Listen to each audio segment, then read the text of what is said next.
Welcome to the deep dive.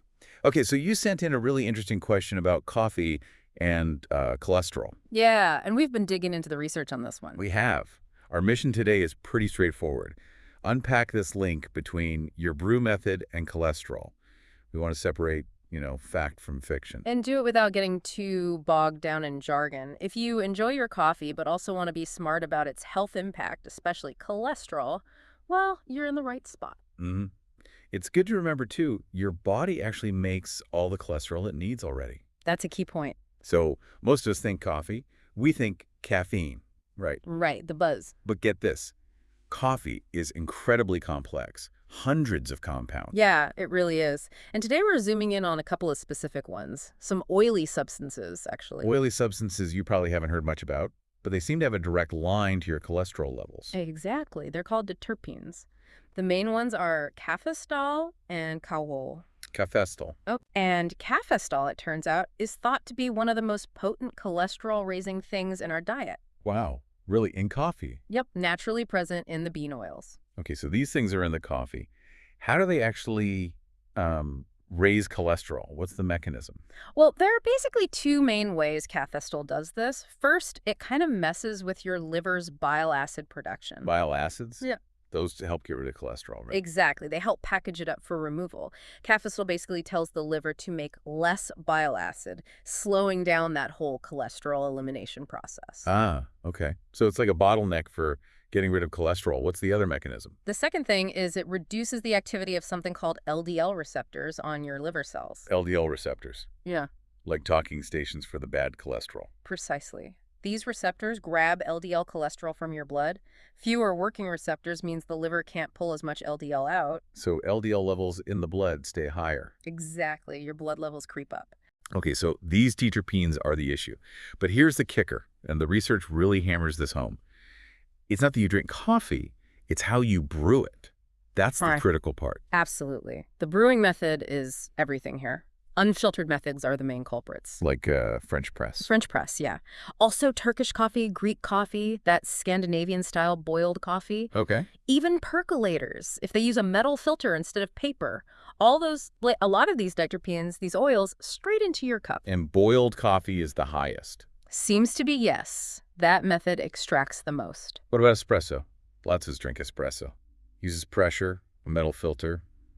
Where does it fit in? Espresso is kind of an intermediate case. It definitely has more diterpenes than, say, drip coffee, Right. but usually less preserving than a big mug of French press. All right. The catch is if you drink a lot of espresso, Like how much? maybe, 3, 4, 5 or more shots a day, that could certainly start to push your cholesterol up. Mocha pots are pretty similar in that regard, too. Okay, so unfiltered, boiled, even espresso in higher amounts. They let the oils through. What about just a standard drip coffee machine with a paper filter? Ah, the paper filter. That's the hero here, cholesterol-wise. Really? Yeah, paper filters are incredibly effective. They trap the vast majority of the cafestol and coel, How much are we dying? like 95% or even more. So Hmm. drip coffee, pour over with paper, even instant coffee, or those single-serve pods if they have a filter inside, they contain very little of these compounds. Wow, 95%. That's a massive difference. So it sounds like there's a dose-response thing happening. More unfiltered coffee equals a bigger potential hit to cholesterol. That's what the studies suggest. Drinking, say, 5 or 6 cups of boiled or French press coffee daily has been linked to noticeable LDL increases. How much of an increase? Any numbers? Well, it varies, but some studies show increases in the range of maybe 10 to 16 milli-GDL with that kind of unfiltered intake, and maybe slightly less, but still potentially significant, with 3-5 plus espressos. Okay, that's concrete. Does everyone react the same way, though? Not necessarily. Your starting cholesterol level matters. Age, sex, potentially even your genes can play a role in how sensitive you are to these terpenes. Right, individual factors. And we should probably mention, coffee isn't all about these oils, right? It has other stuff, too. Oh, absolutely. It's loaded with antioxidants, which can be beneficial. But, and this is a big but. What'd you add to it? Exactly. If you're pouring in lots of cream, sugar, syrups, or even butter, like in bulletproof coffee, well, those things can negatively impact your heart health and cholesterol all on their own.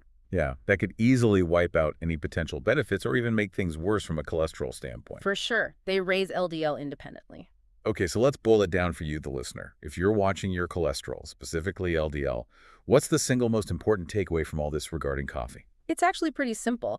If cholesterol is a concern, choosing paper-filtered brewing methods over unfiltered ones is the most effective step you can take related to your coffee habit. Just switching to drip, pour over, or maybe even instant.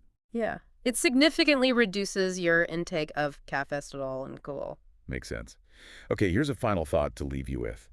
We focused a lot on how these oily bits, caffeine and coal, raise cholesterol. Mm-hmm. But some newer research is starting to hint that these same compounds might actually have other roles in the body, maybe even some beneficial ones in different contexts. That's right. The science is still evolving. So it raises this interesting question, could there be a kind of trade-off? Maybe the ideal balance depends on your specific health situation. Definitely something to percolate on next time you brew a cup. Food for thought. Thanks for diving deep with us today.